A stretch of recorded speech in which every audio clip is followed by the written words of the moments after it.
Yop les gens, c'est Enzo de la chaîne Les Rebuts du Catch et aujourd'hui on se retrouve pour une toute nouvelle vidéo. On se retrouve pour la review de NXT TakeOver Wargame. Et aujourd'hui, pour cette review de NXT TakeOver Wargame, je suis avec une personne que vous connaissez des Puromania, plus particulièrement. Alors, on va pas parler de Puro aujourd'hui parce que c'est pas du tout mon style, mais il est là pour nous parler d'NXT parce que j'ai regardé NXT avec lui. Salut Fab. Salut Enzo, bah ouais ça va, c'est gentil de m'avoir invité. On revient au départ, on revient aux États-Unis. C'est ça, on Donc revient aux États-Unis pour un show NXT qui était globalement cool. On est sur un bon show. un show solide on va dire. Ouais. On va en dépad. J'ai De toute plus façon. aimé que toi. Il faut qu'on le dise directement. J'ai plus aimé que toi. Mais étant le public complètement visé par NXT, je pense que ça s'explique. Mais on va direct commencer dans le vif du sujet. Du coup, ça a eu lieu le 6-12-2020. Donc, c'était dimanche dernier. Et du coup, c'était bien sûr à la Capitol Wrestling Center. Ce qui m'a beaucoup surpris parce que je pensais que ça allait être pour la structure et tout. Je pensais que ça allait être pas au Full Sail, mais j'ai plus le mot. Au Performance Center. Non, la grande salle de WWE avec Oui. le Superdome. Voilà. Ah oui, voilà. Mais Et il me semble qu'ils l'ont plus, non? j'ai pas trop les dates de quand ça va être changé, mais autrement ils partent à Tampa, je crois, dans un espèce de stade de baseball. Ça va être spécial. On va voir où ça va nous emmener, mais ça va être spécial. Là, Cage Match nous dit que ça a été commenté par Beth Phoenix, Vic Joseph et Wade Barrett, mais nous on a vu que Vic Joseph et Wade Barrett. Je sais pas si elle a la voix de Beth Phoenix, j'ai pas fait gaffe. Si elle a recommenté depuis chez elle comme la dernière fois ou pas. Ouais, moi j'ai pas fait gaffe. J'ai pas du tout J'ai fait gaffe. Il pas. y a Wade Ça Barrett. m'a pas marqué. Ça m'a pas marqué. Il y a Wade En Barrett tout cas, qui parle super bien. Il parle beaucoup. c'est ça. Non, c'était très chouette de cette partie des commentaires. Et on commence dans le vif du sujet, un peu comme l'année dernière. On commence avec direct du lourd, le Wargame féminin. Alors il y a en tout 8 catcheuses qui se sont affrontées. Il y a l'équipe des méchantes, l'équipe des heels, Candice LeRae qui a géré l'équipe, Dakota Kai et Raquel Gonzalez et Tony Storm. J'allais oublier Tony Storm quand même. Qui affrontaient Ember Moon, Yoshirai, Rhea Ripley et Shotzi Blackheart. La team Blackheart. Le match a duré 35 minutes 21 et c'est, si je ne me trompe pas, Ember Moon et Dakota Kai, pour rappeler l'histoire, qui ont commencé. Le match, en tout pour vous indiquer, a eu une note de 8.15 sur 90 votes sur Cage Match. Donc voilà, on est sur un bon 4 étoiles pour la majorité des gens du côté de Cage Match. Moi, c'est des notes que j'aime beaucoup regarder, les notes Cage Match, parce que ça conseille très souvent, pas les notes globales du show, parce que c'est très souvent biaisé. On peut mettre des super notes au show sans vraiment avoir de gros matchs, mais en tout cas, les notes des matchs pour moi est très très important. Et là, voilà, là on a une bonne note et ça se confirme. Mais je vais d'abord laisser la parole à Fab parce que je sais qu'il n'a pas forcément le meilleur avis que moi là-dessus. Oui, voilà. Bon, déjà, ce qu'il faut savoir, c'est que NXT, ils m'ont perdu depuis pas mal de mois et je ne regarde plus du tout les weekly. Donc, j'ai pas forcément les aboutissants de toutes les stories, je suis de très loin. Donc, déjà, ça se joue un peu. J'ai trouvé le match sympathique. Il y a des bons enchaînements, quelques bons spots. Mais je trouve pas que c'est plus que ça en fait. Ça décolle jamais en fait. C'est vraiment des choses qu'on a déjà vues. Il y a le spot de la poubelle quand même qui est vraiment cool. Dakota Kai gère bien tout le match de toute façon. Ouais. Elle rend une belle carte. Alors, quand Là, tu parles du spot de la poubelle, c'est le double foot stomp et non le saut de Yoshirai avec la Oui, poubelle. c'est ça, ouais. Celui-là, non, le contraire. Celui de la poubelle, j'ai trouvé ridicule quand Yoshirai saute Bah, de la cage avec la poubelle sur la tête. C'est, je me suis fait, elle va j'ai faire un pas compris. moonsault, c'est chouette. Je fais pas de moonsault. Oui. C'est dommage, Ah bah là, c'est compliqué en même temps. Mais, mais effectivement. non, j'ai pas compris. C'est bizarre. Enfin bref. Donc oui, non. Après le match est sympa. Il y a eu je trouve qu'il y a un énorme problème de production sur le spot de l'échelle de Shotzi Blackheart quand elle va sauter sur Candice, où on voit clairement que Candice va chercher une chaise et se la met sur elle et il donne des indications avec son bras à Shotzi. Ouais, elle Et lui la dit production vas-y. filme tout. La production filme tout, Alors qu'il y a sans d'autres combats pression. dans le ring en plus, de ce que si je me rappelle bien. Il y a d'autres trucs à côté qu'on aurait pu C'est filmer. ça, mais à la limite, on fait un gros plan sur Shotzi. Enfin, je sais pas, il y a des techniques. C'est pas des novices. Oui, Et je trouvais ça bizarre. ouais. Donc voilà, Et voilà. Vas-y, vas-y. Après, a priori, Candice s'est blessée sur ce spot en plus. Bah, Ce que j'ai je cru me demande si comprendre. c'était avant ou après qu'elle était blessée, mais elle avait un truc au bras. Et quand tu vois comment Ouais. elle se prend le spot, la chaise, elle la retourne 3 fois avant que Chelsea saute. C'est ça, mais on voit tout, c'est ça le problème. Après, si elle s'est blessée avant, ça peut arriver, mais c'est pas normal qu'on filme ça, quoi. Du C'est tout, non, complètement non. débile. C'est Le spot donc ouais, final, ça un m'a peu un peu. déçu. Ah ouais, j'ai pas compris. En fait, ça met trop de temps. On voit bien que c'est Yoshira qui prend tout son temps pour se mettre en place. Raquel, au final, elle fait rien du tout. Et en plus, j'aime pas les spots où on fracasse quelqu'un sur une échelle. C'est pas crédible, en fait. On nous prend pour des abrutis, en fait. On Ouais. ne casse pas une échelle, quoi, avec son corps. Enfin, c'est des détails, Après, mais c'est pour moi, Majin VVE, ça, hein, c'est. voilà. C'était bien la première fois à WrestleMania. Je crois que c'était Jeff Hardy qui l'avait fait sur Edge, Ouais, je il me crois. le semble. Mais c'était bien une fois, mais faut arrêter d'abuser. Et donc voilà, après, victoire de Raquel Gonzalez, je la connais pas, honnêtement. Je la connais de nom, je l'ai vu de très loin. Bah, c'est bien, ça change. Je pense qu'elle va avoir un match pour le titre, parce qu'elle fait elle fait le pin sur Yoshirai. Donc je pense que c'est bien parti pour être la challengeuse. Ouais. Est-ce que c'est un plan de secours parce que Candice s'est blessée? Je sais pas.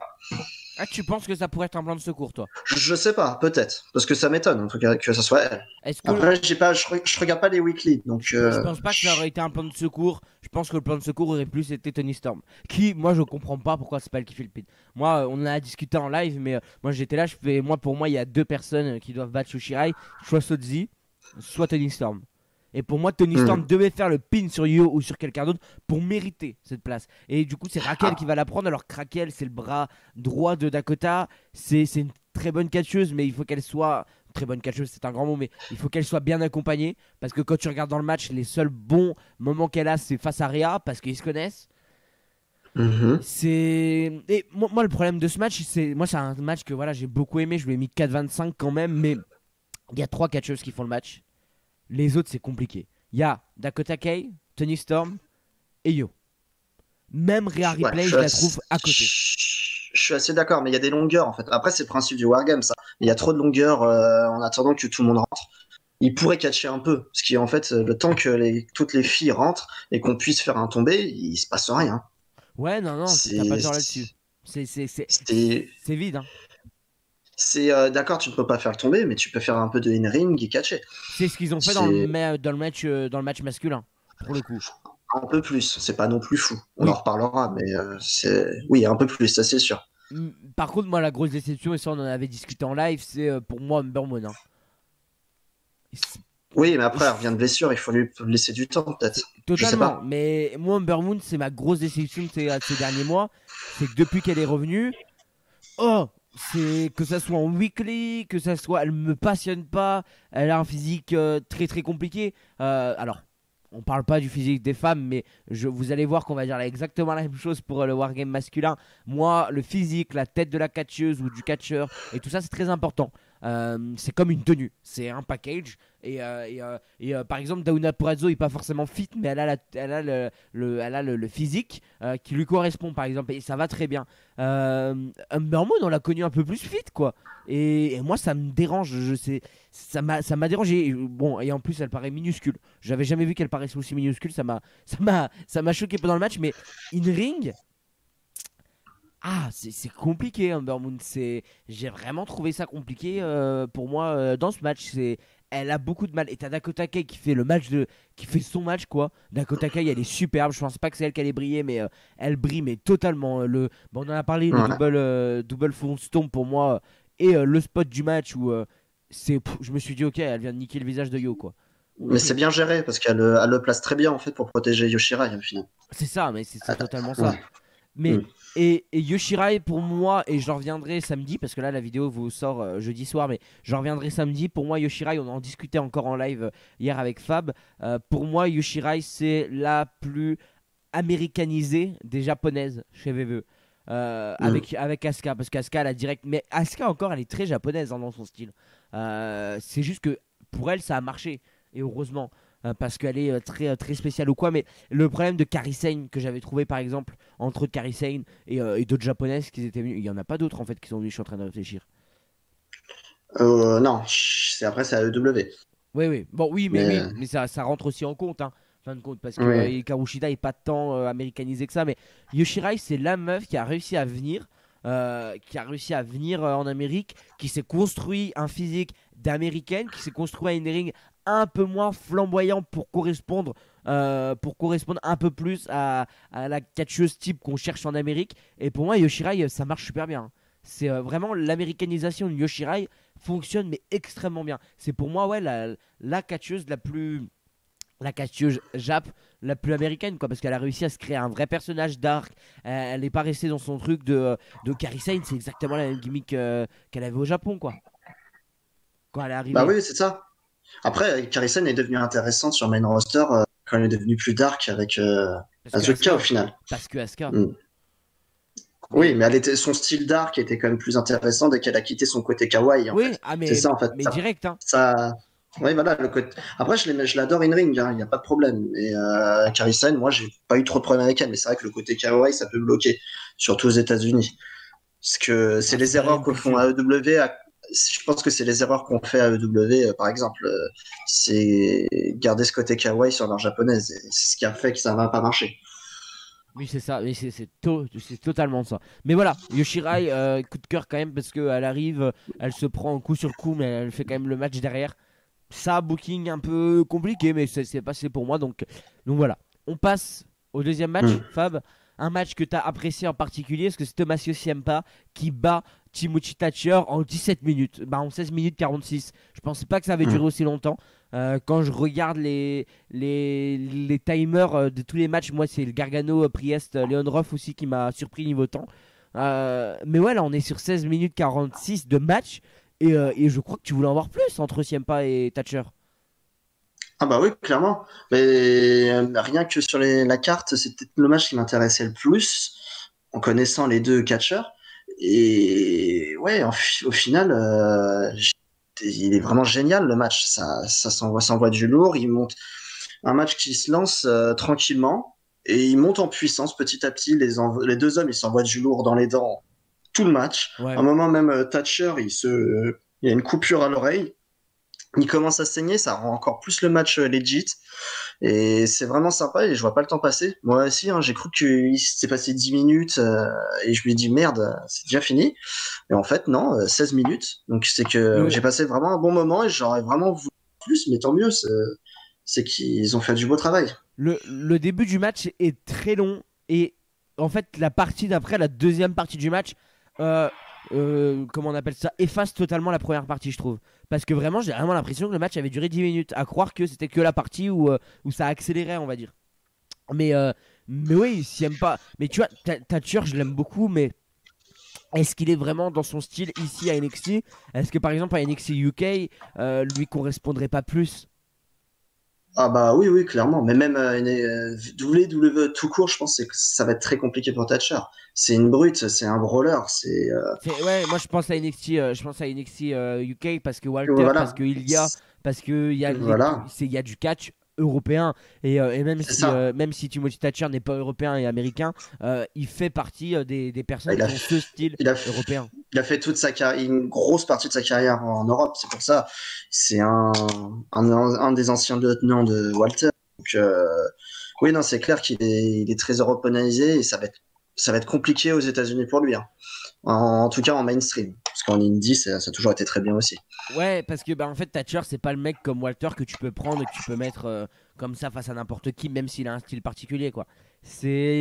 Moi, je sais que par exemple, son match contre Finn Balor, j'avais pas réussi à rentrer dedans. Je sais que beaucoup avaient beaucoup aimé. Moi, Mhm. c'était pas possible parce que Thatcher, il faut les adversaires et contre Riddle, c'était superbe. Ça m'avait extrêmement plu. Mais faut pas abuser, quoi. Et là, contre Ciampa, ça m'a surpris parce que Ciampa, je suis pas le plus gros fan. C'est un style de catch que j'aime un peu moins. Euh, mais c'était vraiment très bien. Victoire de Ciampa, comme tu l'as dit, la coupure à l'oreille, les plans de cam sur la gueule de Thatcher en sang, ils sont incroyables. Pour le Mm. coup, on parle de la Avec, production. Là, c'est un bon point de production. ouais. Avec sa tête d'enragé, là, bah, tout va bien. Ah ouais, non mais C'est sympa. c'est super. Il fait flipper, hein. Et ouais, moi c'est. Alors, ma note du précédent match c'était un 4,25 pour moi. Et toi, Fab, c'était un quoi pour le Wargame féminin? Pour le Wargame, j'ai mis 3,5. Et là, alors. Je me suis... Ouais, Et trois là, virgule j'ai cinq. mis 4. Et là, j'ai mis 4 pour ce match-là. Moi, je suis entre 3,75 4 pour ce match-là. Je sais pas vraiment, parce que j'ai vraiment trouvé ça court. Peut-être que ça aurait duré 4 Mm. minutes de plus. On aurait été sur 20 minutes, ça m'aurait un peu plus plu. Mais 20 minutes de sixième patature, je sais pas si c'est vraiment ce qu'ils voulaient faire. Ils voulaient juste faire un peu une transition du wargame Bah, ils avaient féminin qui, pas en fin le de compte. temps. Comment? Ils avaient pas le temps parce qu'ils ont pris beaucoup de temps pour les 2 Wargames. Donc, il fallait Ouais, faire des choix. c'est ça, c'est totalement ça. Mais un très bon match qu'on vous conseille si vous êtes fan de la lignée du Puro, du catch européen, hein, comme on vous connaît sur la chaîne des revues. Ça, Fab, tu conseilles. Ah oui, oui, oui, clairement. C'est plutôt un beau match. C'est un bon. Non, c'est une bonne brawl. C'est sympa, c'est bien construit. Donc, ouais, un On, match que je conseille. on passe à un autre match qui était pas, pas, pas tant que ça. Moi, j'ai eu peur. Moi, j'ai eu très très peur pour ce strap match. Dexter Loomis contre Cameron Grimes, qui a duré 13 minutes, en tout 12 minutes 55. Je trouve que ce temps, ça a duré le temps que ça a duré. Je m'attendais pas à ça. Je m'attendais à un truc où j'allais être déçu. J'ai plutôt bien aimé, fin de compte. J'ai réussi à m'attacher un peu plus au personnage de Dexter Loomis, même si ça ira pas plus loin. Parce que pour moi, oui, c'est un bon brawler. Ah oui, ouais, c'est un bon. Ouais, il fait pas de choses incroyables, mais il tape bien. Mais Il y a du. déjà, il catch en jean. Ça passe mal. Ouais. Il a du potentiel, mais il y a un potentiel à faire. Mais là, oui, non, c'est. Le match est moyen. On dirait qu'il catch avec le. Il y a un frein à main sur ce catch. Ils y vont pas jusqu'au bout de la violence, en Ça se fait. fait plus, ouais. Ouais. On Un pourrait strap s'attendre à un match, je truc m'attends plus à violent. Bah oui, c'est un strap match, on se met des vrais coups de ceinture. Là, il y a eu quelques coups de ceinture, mais c'était gentil, quoi. Moi, je m'attendais à un truc quand même un peu plus violent. Après, voilà, Dexter Lumis, je le connais pas trop in ring. Il est bien, mais je serais curieux de le voir contre un Thatcher, par exemple. Voir ce qu'il peut donner.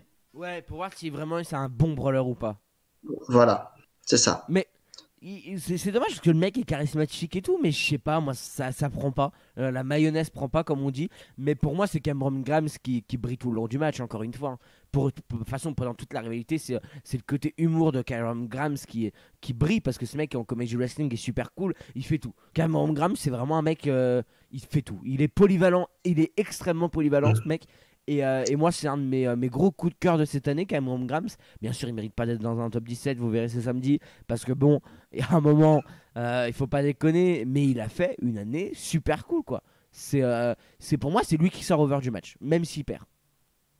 Ah oui, oui, il s'est bien débrouillé. Mais par contre, en, en dehors de, en dehors de son in-ring, moi, c'est un peu son booking qui m'inquiète, hein, parce qu'il perd encore une fois. Il perd les matchs importants tout le temps. C'est vraiment la serpillière pour moi de NXT, ce que j'en ai vu, C'est le dommage. peu que j'ai vu, mais je suis les résultats en tout cas. Et c'est vraiment une serpillière. Et comme je te disais, j'ai peur le syndrome EC3, hein. EC3 pour Cameron Grimes. Ça fait, C'est. je suis un peu plus positif que toi pour Cameron Mm. Grimes parce que je me dis que ils a l'air quand même de bien l'aimer. S'il a des programmes et tout ça, genre ce match-là aurait pu être en weekly. Ils l'ont mis en Ah, pay-per-view. largement. C'est ce que justement, je parlais avec modérateur Dark Knot. On en parlait un peu en off. Et pourquoi ils ont mis ce match-là alors qu'il aurait pu être en weekly? Et Pour par combler la exemple, je carte trouve, de Baylor. voilà, Baylor, je ne comprends pas pourquoi il n'est pas là. Je crois que c'est bien la première fois que le Blessé. champion n'est pas là à Takeover. Complètement blessé. Alors en plus d'avoir la mâchoire cassée pendant le match contre Kyler Riley, donc ça fait quand même un mois et demi, il a Mm. eu je veux pas dire de bêtises, mais il a eu une blessure dont ils n'ont pas communiqué dessus. D'accord. Mais il l'a dit lui, genre une côte fêlée, une connerie comme ça, Bah ça se comprend alors. où D'accord. il est vraiment blessé, il revient. On a eu une news qui revenait mercredi, je pense pour parler Mhm. plus que pour catcher, pour commencer un programme. Et on a eu autre chose aussi qui s'est passé. On va en parler là. Je crois que c'est juste avant le Wargame, mais on va en parler là tout vite avant de passer au match Ouais. pour le titre nord-américain.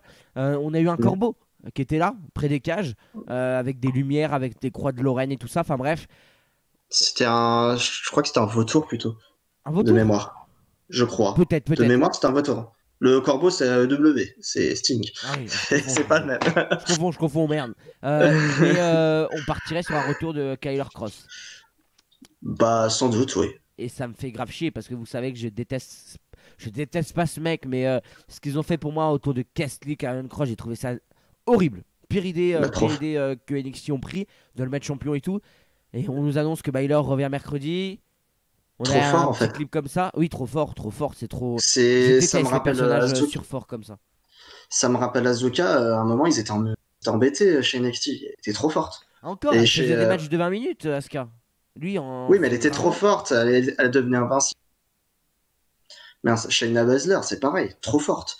Au bout d'un moment, tu sais plus comment faire pour lui faire perdre le titre. Et Cross, s'il relance encore très fort, ça va être compliqué, ça va être le même problème. Sachant que lui, le in-ring, c'est bien, mais sans plus. Hein. Ah, mais c'est du 3,5 quoi, Ouais, Karrion Kross, pas plus. Hein. c'est un charisme, c'est un produit, c'est bien produit. Cross, c'est très bien produit, c'est tout ce qui est autour de lui avec sa compagne Scarlett Bordeaux. Moi, je trouve ça très fun. Mais après, le reste, oui, non, dès que ça monte sur un ring, Non, je prends mon téléphone et puis voilà, je m'en fous, quoi. Cross, c'est bien, mais Mm. dans le main roster, c'est un mec clairement Ah qui oui, marchera dans le main roster pour le coup. c'est ça, s'il est bien booké. Parce que le Mais main roster, c'est encore autre chose. Hein.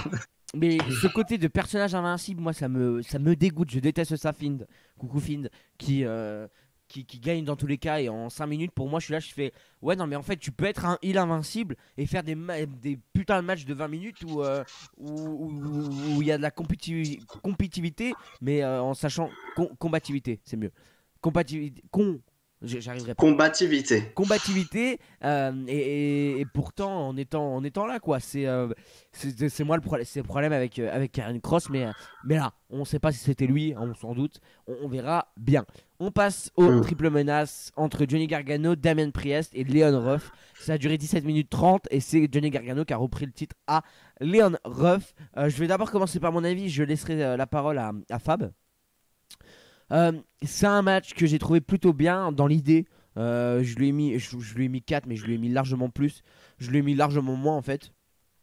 Mais sur ma note, je lui ai mis 4, je lui mets plus un 3,25 parce qu'il m'a. Et un 3,20, un 3,5, c'est mieux. Un 3,5 parce qu'il m'a pas forcément incroyablement marqué maintenant avec le recul d'un jour de visionnage. C'est compliqué. Ce match laisse présager que Leon Ruff va se terminer. Le run de Leon Ruff était très chouette. Ça, je peux rien dire. Ses comebacks dans le match était super cool. Mais il est. Comment tu dis? Il est frêle. Ah, il est trop frêle. Hein. C'est vraiment Ah, un indie pur, hein, mais un jeune indie pur qui vient de débuter. Il est très bon sur le ring, et puis il passe au contraire, mais il est pas crédible. Trop maigre. et ça dérange, surtout face à Gargano qui est déjà minuscule, quoi, en vrai. Bah ouais, c'est ça. Il fait beaucoup plus faible que Gargano, donc c'est ce qui est un problème. Ouais. C'est bien dommage, mais le match en plus est pas mauvais, mais l'overbooking as fuck. Leon Ruff qui se fait dégager dès le début du match par Priest et qui retourne backstage, mais qui revient méga vite. Il revient méga vite dans le match. Damien Priest, j'aime beaucoup ce catcheur. Je vous invite à attendre mon top 17, je vous hype un peu. Je l'aime vraiment énormément, Damien Priest. Et pourtant, là, c'est compliqué, quoi. Et tout ça débauche sur un retour d'Austin Theory. Alors, moi, vous connaissez mon avis sur Austin Theory. Ça a été le couteau suisse de la WWE pendant un an. Et putain, qu'est-ce qu'ils ont fait quoi, avec Austin Theory. Entre eux, il vient à Mania pour faire équipe avec Angel. Ensuite, il reste là alors qu'Almas est revenu. Puis il va vers le Messiah. Enfin bref, pour moi, Austin Theory, c'est le couteau suisse, mais le mauvais couteau suisse. Vous voyez le couteau suisse qui coupe pas. C'est chiant, c'est pas bien. Moi, Austin Theory, c'est mort, j'arriverai plus à être investi dedans. Et Gargano en heal, c'est pas pour moi. Gargano, je l'adore en face, quoi. Mais en heal, depuis In Your House, ça marche pas. Hein. Son match contre Kesley, j'avais trouvé pas bon à In Your House. Et là, ça aide pas. Austin Theory qui est là. Bon, Gargano, c'est pas pour moi et je comprends pas pourquoi il a ce titre. Il faut le laisser sur Damien Priest qui a eu un règne bien trop court pour moi. Je te laisse la D'accord. parole, vas-y. Alors, bah ouais, comme je te dis, Leon Ruff, vraiment trop frais. C'est compliqué. C'est voilà, le match est pas trop mauvais, ça va. Il y a quelques prises, mais il y a beaucoup trop d'overbooking. Je suis assez d'accord. Il y a plusieurs fois quand Priest, en plus, il le balance contre la barrière, qui justifie sa blessure en in kayfabe. C'est pas très crédible parce qu'en plus, tu vois bien que la barrière, elle se casse la gueule. Enfin, c'est mal fait. déjà. C'est mal filmé, la barrière elle est mal faite, il s'en va et comme tu dis, il revient au bout de 2 minutes, je crois. Il revient, je vais mieux, je veux continuer le combat. Et il y a aussi cette histoire des Ghost Face de Gargano. Et je suis pas les weekly, je connais pas trop. Mais bon, j'ai bien compris que c'est Austin Theory qui était caché derrière tout ça. Mais les autres, ils sont où? Ils n'existent pas en fait, ils ont Ah, jamais mais existé. c'est Pourtant, ça, ils hein. étaient alors qu'ils étaient 4 ou 5. Ils sont où les autres? Les autres, ils vont C'est pas en qui? parler, hein, je pense, hein. C'est les intermittents du spectacle, il les a payés. Enfin, ils nous prennent vraiment pour des cons. Ils sont passés où? Après, je sais pas, je suis pas les weekly, peut-être que j'ai raté quelque chose, mais du coup, Non, en fait, non. il y a que Austin Theory, les autres n'existent pas. Ils n'étaient pas là autour du ring en train de foutre le bordel. En fait. Ça n'a jamais existé. Il fait du dédoublement de personnes en fait. Il est plusieurs personnes en même temps. Oui, bah c'est n'importe quoi. Non, mais c'est C'est, compliqué. Et, je comprends pas. et sincèrement, C'est, Fab, qui oui. en 2020, sans être méchant envers lui, parce que je sais qu'il est beaucoup aimé par certains fans indie. Après, si je me trompe pas, son nom était sorti il y a quelques mois. Bon, ça à la limite, ça reste à vérifier. Mais qui en 2020 est intéressé en fin 2020, qui est intéressé par Austin Theory? C'est un flop total à la VE. Ça n'a pas marché au main roster. À NXT, ça veut pas prendre. Mais il a jamais été un big star en Indie en fait. Il a été un bon catcheur À Evolve, si, qui il était devait. champion. Oui, mais il devait. Ouais, Evolve, Evolve, c'est plus rien depuis 2 ans. Depuis qu'ils ont le partenariat avec WWE, c'était plus rien. Et non, c'était un bon catcheur indie, mais c'est tout. C'était pas une star de l'indie. Il est monté trop vite. Il y a eu le fait qu'aussi on a eu besoin d'une roue de secours à WrestleMania et ça a encore fait monter plus vite. Après, c'était bien à WrestleMania, moi, j'ai fait, c'est bien, ils lui ont donné sa chance. Après, je pense qu'il y a eu aussi tous ces problèmes en dehors des rings qui l'ont pas aidé qui l'ont dépêché aussi, je pense. Hein. Ça a joué. Je pense, oui. Euh, mais donc voilà, oui, non, mais non, il est insipide. Moi, il ne m'intéresse pas. Mais même de base, Dean ne m'intéressait pas. Il est insipide. C'est un bon catcheur. Point. C'est Il, tout. Il n'a pas il- de charisme. alors, je vais peut-être. Je vais m'expliquer pourquoi je dis ça, mais je vais peut-être abuser sur des mots, mais je le trouve encore un peu green, Austin Theory. Je m'explique. Pour moi, quand je dis qu'un catcheur est green, c'est qu'il fait des moves sans réelle saveur. Par exemple, je dis une bêtise, mais je vais prendre un move connu. Par exemple, Thomas Ciampa, quand il fait son DDT à la Orton, c'est un DDT de Thomas Ciampa. Tu le reconnais. Ça peut être le catcheur random sur 2K qui le fait quand tu fais la liste des coups. Tu sais que c'est Ciampa, ça se sent. Ça vraiment, il y a la Mm. patte Ciampa. Austin Theory, je trouve que c'est mettre des moves pour mettre des moves sans vraiment cette patte Mais oui, il est Ciampa. green. En même temps, il est green, mais il a commencé en. C'est ce que je suis en train de vérifier. Il a commencé en 2016. 2016. Ouais, c'est ça. 2016, il a 23 ans. Donc, c'est pas étonnant en même temps. C'est normal. Mais En fait, trop il est là vite. trop tôt. Mais Trop tôt, totalement. trop vite. Même, Et là, il devrait être. ils Théorie, auraient moi, dû le laisser en indie pour moi. Ils auraient dû le laisser en indie. Lui dirait, ou à tu la viens dans limite, quelques années.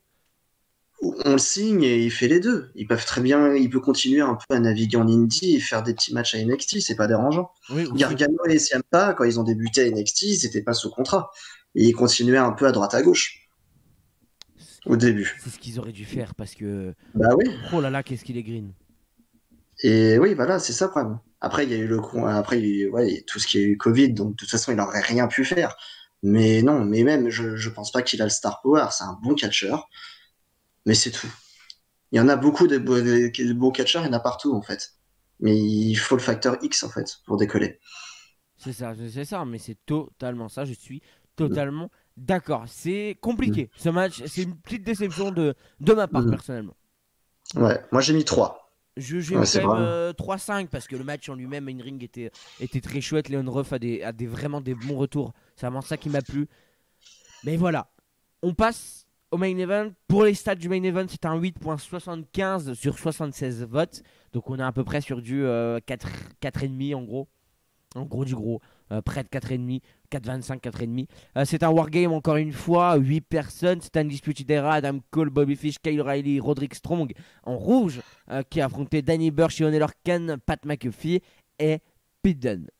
Mhm. Ça a duré 45 minutes et 1 seconde. Ils étaient dans les times. Si c'était 45 minutes, ils ont été totalement dans le temps. Mais Mhm.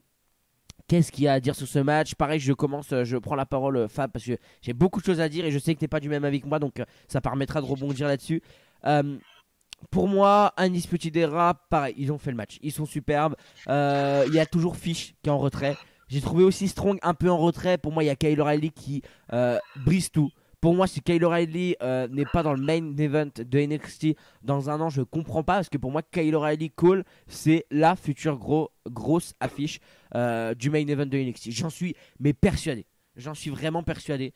Parce que Kyle O'Reilly, tu sens qu'il y a un truc. Tu sens que Kyle O'Reilly est en train de prendre petit à petit la place de chef de Undisputed Era. C'est Kyle O'Reilly. Pour moi, il est en train de devenir une grosse star, Kyle O'Reilly. Et on ne se rend pas compte parce que c'est super bien construit petit à petit. Et pour moi, Kyle O'Reilly risque d'exploser du côté du main event de NXT dans quelques mois. Et je pense qu'il est vraiment sur un projet. Du côté de l'équipe, Pat McAfee, pour moi, il y a Pete Dunne. Il y a Pete Dunne qui casse tout. Pete Dunne est incroyable, la shape de Pete Dunne est superbe, contrairement à Kyle O'Reilly ou et Bobby Fish Bobby Fish, enlève ton t-shirt quand tu catches s'il te plaît. Mais voilà, on sent que O'Reilly et Fish sont pas très shape. T'as Pete Dunne, il revient, il est shape de ouf. Moi j'aime beaucoup Danny Burch et Lorcan. Danny Burch reste un peu quand même en retrait. En même temps, voilà, le monsieur c'est un vétéran, il est là depuis 2002. Donc bon, on comprend pourquoi il reste en retrait. Il y a Oney Lorcan qui par contre lui il est toujours là. Il fait un très très bon match. Et il y a Pat McAfee où c'est l'intention du match. Et c'est peut-être dommage, ou perso ça m'a pas forcément dérangé. Je sais que toi Fab ça t'a dérangé, mais personnellement ça m'a pas forcément dérangé de voir Pat McAfee comme la star du match, parce que en Amérique c'est réellement une star. Alors pas une star comme les Shaquille O'Neal ou les trucs comme ça, on est d'accord, mais ça reste une star. Le mec a fait la NFL, a fait le Super Bowl 2 ou 3 fois je crois. Oui, il me Plusieurs semble, fois, ouais. au moins une fois c'est sûr.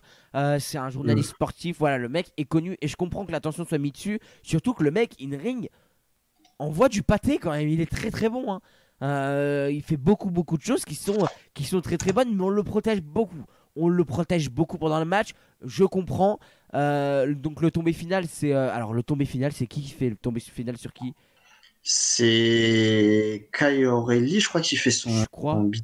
son Bitter Ends, où il éclate la face de Oney Lorcan avec la Ah, chaise. ils font le finish en tag. Bitter End, c'est le finish de Pete Dunne, mais Kyle O'Reilly, Oui, Fish ou Strong font leur finish en oui, il y a tag. voilà, c'est ça. Il y a le Bitter Ends et derrière, O'Reilly monte sur la corde, il relance un coup de genou, je crois.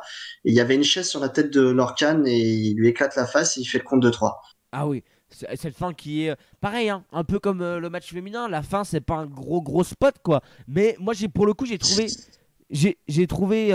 ce wargame masculin légèrement meilleur. Moi je l'ai mis 4,5.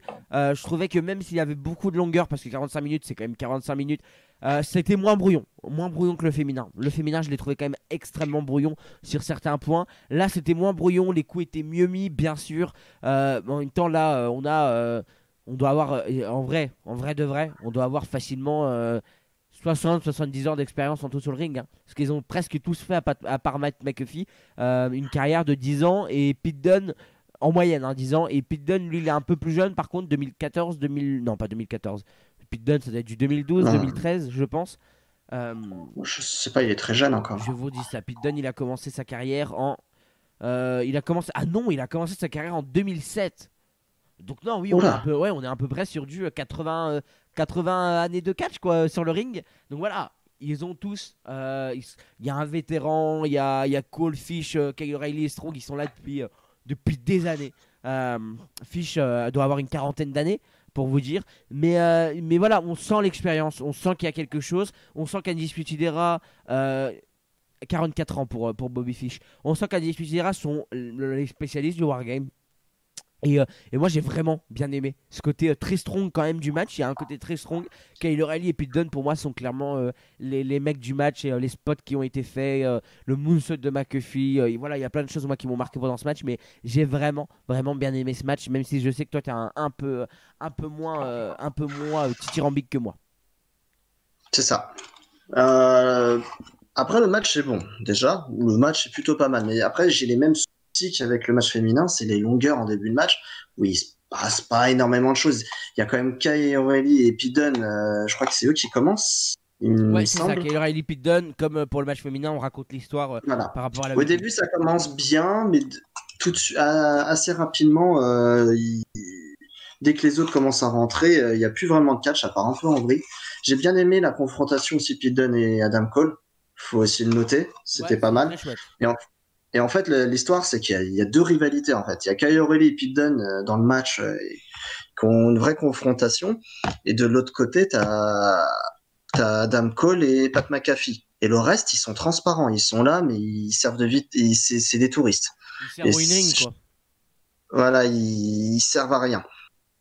Et Pat McAfee, en fait, j'ai pas de problème avec Pat McAfee parce qu'il a fait le travail, parce que c'est pas un catcheur de base, il a fait de très bons spots et tout ça, mais je pense qu'on lui a donné trop d'attention en fait, et c'est dommage parce que comment il s'appelle, Danny Burch et Oney Lorcan, au final, ils ont pas fait grand chose et ils ont laissé la place en fait Honor Lorcan à plus que Pat Danny McAfee. Burch, quand même. Oui, mais oui, enfin, je me rappelle des matchs par équipe d'il y a 2 ans, je crois que c'était contre O'Reilly Ouais, et contre Fish, Riley qui et était Strong, ouais. exceptionnel. Strong, ouais, Fish était blessé. On sait ce qu'ils valent ensemble en équipe. Et là, ils étaient là pour boucher les trous, quoi, quasiment. Quoi. Bah, en fait, tu sens le projet Pete Dunne, tu sens qu'il y a un truc avec Pete Dunne, limite main event pour Pete Dunne, ça me choquerait pas. Tu sens qu'il y a le côté star de McAfee, et t'as les autres qui sont champions tag actuellement et qui en fait, bah, t'en oublies presque qu'ils sont champions tag. C'est Ben, c'est dommage. ça. Et voilà, Pat McAfee, j'ai pas de problème. J'ai bien aimé son match contre Adam Cole. C'est une belle performance. Lui, il se fait son kiff, parce qu'il sera jamais catcheur, faut pas rêver. Il se fait juste son kiff en ce moment. Ça se voit que c'est un fan de catch, il est passionné. Il est sérieux dans ce qu'il fait. Mais attention, on connaît les grosses pattes bien grasses de la WWE. Faut pas relancer le truc. Faut arrêter là avec McAfee. Il peut manager, parce qu'il a la tchatch, il sait parler au micro. Il peut manager le clan, mais pas plus. Faut se Oui, à la calmer, en limite, fait, faire je un match pense. par an, un gros match par an si vraiment il en a besoin. Voilà. Il est très bien comme ça en manager. C'est sa position qu'il devrait avoir, à voir sur le long terme. C'est sympa, mais et aussi une dernière chose, ça part complètement en vrille à la fin. C'est complètement brouillon. Ah ouais, tu trouves? C'est Bah, ça part quand même en sucette, on sait pas trop où ça va. La blessure, elle est un peu stupide, je trouve, la blessure sur le final, sur l'Orcan. Elle était évitable. Ouais. On n'était pas obligé de mettre la chaise sur la tête de l'Orcan pour rendre le coup legit. Bon, au final, je me suis renseigné, il a eu des ouvertures au crâne, des ouvertures sur le visage, mais il va bien. Il n'y a pas eu de L'Orcan va commotion bien. Non, a priori, c'est Triple H qui l'a dit au live aux d'après? journalistes après, au Ouais. live d'après, qui aurait dit que tout va bien. Donc on Heureusement. verra à suivre quand même. Par contre aussi, la victoire de Disney, je vois pas l'intérêt. Ils peuvent perdre en fait. Et ça va pas aider les autres en fait. Pour, Ça va pas aider, pour donner ça le va pas title aider les shot au champions. tag. Voilà, ça va pas aider Oney Khan et Danny Burge à avoir perdu. Et encore moins Pete Dunne d'ailleurs. Et c'est très VVE, hein. Tu vas voir que Ouais. Kyle O'Reilly, je sais pas si c'est Kyle O'Reilly ou Strong ou Bobby Fish et Kyle O'Reilly, mais tu vas voir que c'est pour leur donner un spot tag pour le titre tag. Oui, mais c'est bon, on a déjà vu, on a compris. Au bout d'un Mais moment, je sais il pas si faut t'as le lâcher un même peu le titre par sentiment, mais équipe, quoi. Kyle O'Reilly, pour moi, pas vraiment une place de leader dans l'Undisputed Era. Je pense qu'il faut Ah arrêter de bah le oui. mettre en taille. Il faut que ce soit Fish et Strong en taille. Parce que Kyle O'Reilly commence vraiment à devenir un catcheur solo. Et il faut pas le Ou louper, alors ce tu mec. fais, ou alors, moi je pense que déjà Adam Cole, il a fait le tour à NXT. Je pense qu'il est temps. Il a le charisme, hein. Il est pas très grand, mais il a ce qu'il faut pour réussir en main roster. Adam Cole, il peut y arriver. Donc je pense que il devrait partir. Et pourquoi pas faire une trahison Bobby Fish et Roderick Strong, ils le suivent au main roster et tu laisses Kyle O'Reilly, pardon, tout seul à NXT dans le main event, Ouais, sans le mais. clan. Ouais, ouais, à la Limite en limite. fait. À la limite, Hmm. c'est le bon plan à faire. Mais il faut une rivalité Hmm. Cole-Kyle O'Reilly avant qu'il parte. À mon avis, Cole, c'est fini. Moi, je pense qu'il est sur la fin. À mon avis, c'est main roster. C'est pognon, hein. Adam Cole, c'est pognon. Et... Donc à voir.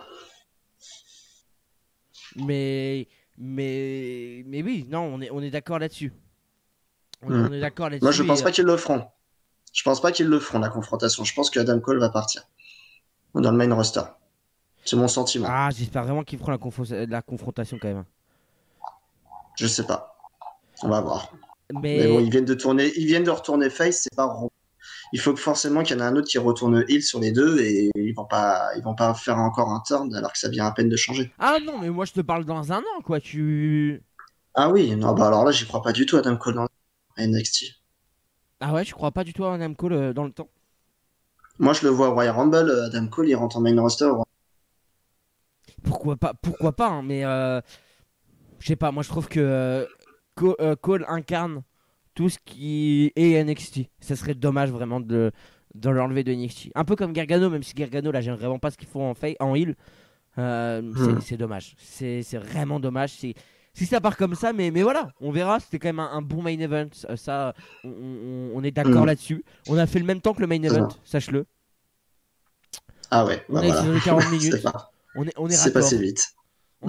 C'est passé vite. On a dit en off. Allez, on part sur du 30 25, minutes. 30 minutes. Bon, on a fait 10 minutes de plus, mais c'est chercher les rebuts. Merci beaucoup, Fab, d'avoir été avec nous ce Eh soir ben, pour DF, pas pour DFW, j'allais dire. non, non, Pour, c'est pas pour la celui-là. review de NXT, DFW, c'est dans une semaine. On se retrouve du coup dans une semaine pour DFW, les amis, pour DFW Slammy Award. Si ce n'est pas déjà fait, vous pouvez suivre le compte Twitter pour toutes les infos. Des concours arrivent ce week-end. Ce week-end, il y a aussi mon top 17. Et comme d'habitude, chaque semaine, chaque lundi, pour Romania, avec Fab, Saru, Max, Cozy. Voilà, il y a tout le monde. C'est ça. Et là, on va parler des finales de tournoi. En plus, Donc voilà, ça risque d'être très intéressant. Merci beaucoup, Fab. c'est ça. Et Bah, de rien, c'est gentil. Merci de m'avoir. bah, de rien, de rien. Comme on dit chez nous, bonsaï. Et surtout, n'oubliez pas, soyez curieux. Soyez curieux. Allez, bye.